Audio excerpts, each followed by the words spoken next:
Everyone, welcome to JRF अड्डा। मैं अदिति आप सभी लोगों के लिए लेके आई हूं आज एक ऐसे टॉपिक पर चर्चा जिसके ऊपर आप सभी लोगों को पता है कि काफी समय से जो है वो कोई ना कोई डिस्कशन आ ही रहा है।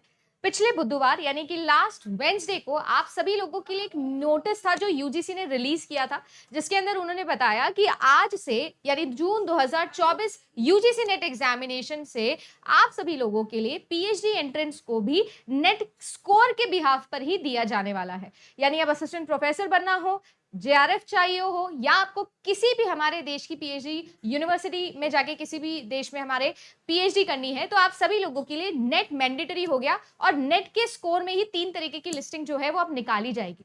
वैसे तो देखा जाए तो इसके प्रोज एंड कॉन्स क्या है, ये मैंने आप सभी लोगों से एक वीडियो के अंदर डिटेल में डिस्कस किए हैं। अभी रिसेंटली परसों आप लोगों के लिए वीडियो मैंने बनाया था, पर उसके बियॉन्ड भी काफी टाइम से मैं इस न्यूज को कवर कर रही हूं और रोज कुछ ना कुछ यहाँ पर निकल के आ रहा है। तो आज कैसे बाकी सभी यूनिवर्सिटीज जो है वो इसके अगेंस्ट हो गई है और उन्होंने मिलके जो है वो थोड़ा कुछ डिस्कशन अभी शुरू कर दिया, थोड़ा गर्म हो गया है माहौल।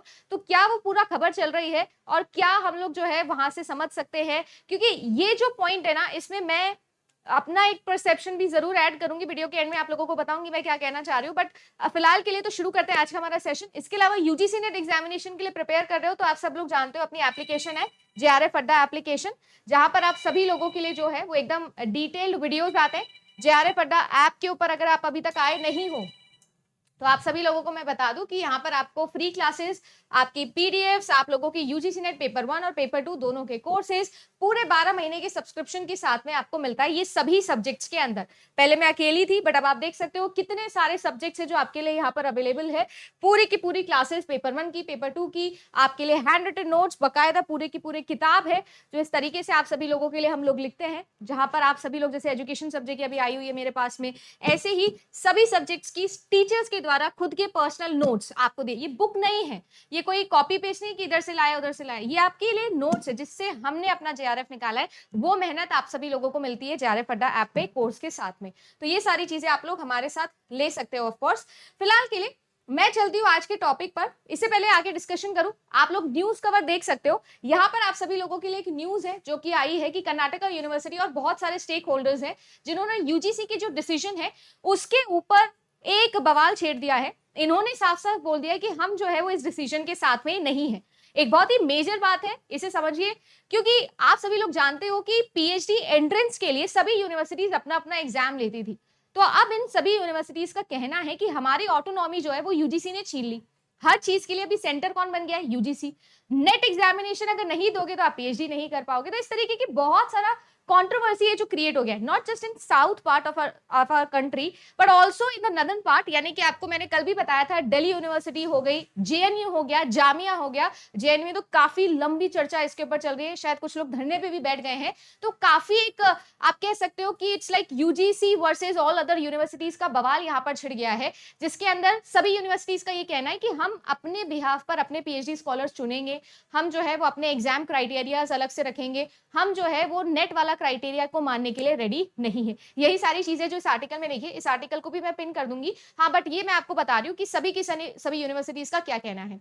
नॉट जस्ट आप लोगों की, बाकी सभी यूनिवर्सिटीज, आपकी स्पेशली स्टेट यूनिवर्सिटीज और प्राइवेट यूनिवर्सिटीज का भी अभी ये कल्चर हो गया है। तो वहां से काफी ज्यादा आप कह सकते हो कि अगेंस्ट के अंदर बातें जो है वो इस पूरे प्रोसेस को लेकर आ गई है। आपका क्या सोचना है, आपका क्या मानना है, ये जरूर बताइएगा कि आपको क्या लगता है कि ये चीज सही है या गलत है।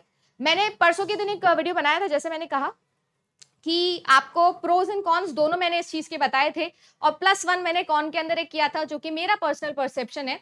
बट यूजीसी जो है, जैसे कि यहाँ पर आर्टिकल में भी दिख रहा है, यूजीसी ने इसे कहा है स्टूडेंट फ्रेंडली चीज। देखो, कोई भी नई चीज जब आती है तो हंगामा होता है, उसे अडेप्ट होने में थोड़ा टाइम लगता है। अभी एकदम से ये न्यूज आ गई है तो बहुत सारा हंगामा इसका मच गया है। बट मैं आपको एक चीज बता सकती हूँ कि इस पूरे सिनेरियो के अंदर आप नोटिस करो तो जो डिसीजन मेकिंग टेन्योर इन्होंने लिया और जो इसको इंप्लीमेंट करने का टाइम इन्होंने लिया है ना, ये बहुत ही एब्रप्ट है।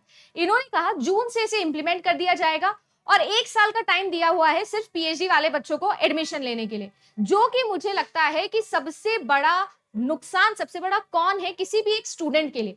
पहली बात तो वो बच्चा पूरा यूजीसी नेट का सिलेबस पढ़ेगा, अपना रिसर्च प्रपोजल कब बनाएगा और कैसे 1 साल के अंदर अंदर वो एडमिशन ले सकता है, जबकि जेआरएफ में 3 साल उसे मिलते हैं, राइट। तो इस तरीके से बहुत सारी बातें हैं जो हम लोग यहाँ से निकाल के लेके जा सकते हैं। स्टूडेंट फ्रेंडली डेफिनेटली होगा, वन एग्जामिनेशन सिलेबस बिल्कुल फिक्स है, सब कुछ ठीक है, तो बहुत सारी चीजें स्टूडेंट फ्रेंडली होगी। बट ये मैं आपको जरूर बोल सकती हूँ कि इस पूरे समाज में,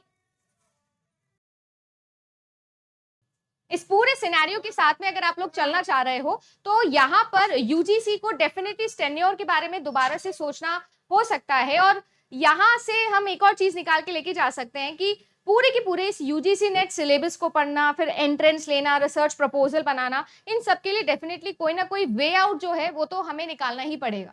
कुछ ना कुछ तो डेफिनेटली यूजीसी ने सोचा होगा, इसी के बिहाफ पर इतना बड़ा डिसीजन इन्होंने ले लिया है। हमारे देश की जितनी भी बड़ी यूनिवर्सिटीज हैं वो भी साथ में डेफिनेटली कुछ ना कुछ सोच रही होगी और कोई ना कोई तो इस पर चर्चा डेफिनेटली छिड़ने वाली है। 30% वेटेज जो इंटरव्यू को दिया है, जो परसेप्शन मैं आप लोगों को बता रही थी कि जो 30% वेटेज अभी इंटरव्यूज को दे दिया है, इसमें इशू आएगा। मेरा एक और पॉइंट है, जब इन्होंने पीएचडी को मैंडेटरी करेंगे असिस्टेंट प्रोफेसर एग्जाम के लिए 2018 में ये ड्राफ्ट निकाला था, उसे इंप्लीमेंट करने के अंदर 2023 तक का समय दे दिया था, तो एटलीस्ट चीजें संभल गई थी। तो मेरे हिसाब से may be it is a very good decision, but जो टाइमिंग है ना वो थोड़ी सी गड़बड़ हो गई है। और इसीलिए बोलना चाहूंगी अंत में कि कभी कभी सही काम गलत समय पे किया जाए तो भी गलत हो जाता है, तो ऐसा हो सकता है। और मेरा सबसे बड़ा कंसर्न है उन स्टूडेंट्स के लिए जो जून 2024 नेट एग्जामिनेशन की ऑलरेडी प्रिपरेशन कर रहे थे। अब वो बच्चा बड़ा जो है वो अधर झूल में आ गया। सोच के देखो, अभी बेचारा बढ़िया पढ़ रहा था, एकदम से मार्च एंड के अंदर ऐसा न्यूज आता है, वो बच्चा जो है वो तो पैनिक तो होगा ही ना। तो ये चीजें जो है ये थोड़ी सी ऐसी है कि मैं आप लोगों को बस ये बताना चाहूंगी कि चाहे कुछ भी हो, आप ये डिसाइडेड रखिएगा कि हमारी तैयारी इन्फ्लुएंस ना हो, किसी भी तरीके का इफेक्ट आपकी तैयारी पे ना आए। मैं अपनी तरफ से एज अ टीचर पूरा सपोर्ट करूंगी। ऑल्दो आप सोच के देखो ना, तो मेरे लिए बहुत एक बढ़िया न्यूज हो सकती है। अगर आप देखो तो मैं भी जो है वो पढ़ाने में, और यूजीसी नेट मेरा मेन डोमेन है, जेआरएफ अड्डा अपनी एप्लीकेशन है, पूरा का पूरा अगर बिजनेस पॉइंट ऑफ व्यू से देखा जाए तो मेरे लिए तो अच्छा ही है। मैं बोल रही हूँ सब ठीक है, अच्छा डिसीजन है, हमारे देश के लिए भी बहुत अच्छा है ये, बट फिर भी कहीं ना कहीं मुझे ऐसा लगता है कि ये जो टाइमिंग है ना ये थोड़ी सी ऑड है। अभी अगर आप लोग देखो तो मुझे उन बच्चों का डर है कि ठीक है कोर्स और सब चीज है, पर मुझे उन बच्चों के लिए सोचना है जो बच्चा आराम से तैयारी कर रहा था दिसंबर से, अचानक से उसका क्या, और जिसने दिसंबर में एग्जाम निकाला उसका क्या है ना। तो वो सारी चीजों को लेकर जरूर मैं विश्वास रखती हूँ हमारे देश की सरकार पर, यूजीसी पर और एनटीए पर। वो डेफिनेटली कुछ ना कुछ क्लैरिफिकेशन और कुछ ना कुछ वे आउट जरूर निकाल लेंगे। बस आप बच्चों को मोटिवेट करने आई हूँ, आपको हिम्मत देने आई हूँ कि आप बिल्कुल मत डरो, अपनी तैयारी रखो, सारे एक्स्ट्रानॉशियस वेरिएबल अपने आप हट जाएंगे, सब अच्छा होगा। डेफिनेटली उन्होंने कुछ ना कुछ वे आउट सोच रखा होगा और आपके बेनिफिट का ही होगा। समय है, परीक्षा ले रहा है, कोई बात नहीं, लेने दीजिए, आप अपनी तैयारी जम के करती रहिए। जेआरएफ अड्डा हमेशा आपके साथ है, मैं हमेशा आपके साथ हूँ, मेरी पूरी टीम आपके साथ है। रात को 10 बजे मिलूंगी। आज एक प्रैक्टिस क्विज लेके आई हूँ, लेट्स सी कितना हमने तैयारी करी है और कितना हम इंप्लीमेंट कर पा रहे हैं। तो आज रिसर्च और आईसीटी के कुछ मजेदार क्वेश्चन है जो सॉल्व करवाने वाली हूँ। फिलहाल के लिए बस इतना ही। आपको क्या लगता है इस न्यूज के बारे में, कॉमेंट सेक्शन हमेशा ओपन है। ठीक लगा, मेरा परसेप्शन समझ में आता है, बोलने का तरीका समझ में आता है, तो वीडियो को लाइक जरूर करिएगा, चैनल सब्सक्राइब कर लीजिएगा। मैं मिलूंगी आप लोगों से पीएचडी अड्डा वाले चैनल पर, जहां पर आज मैं और भी कुछ इंपॉर्टेंट बातें हैं जो यहाँ पे आपसे शेयर करने वाली हूँ। Bye bye and good luck.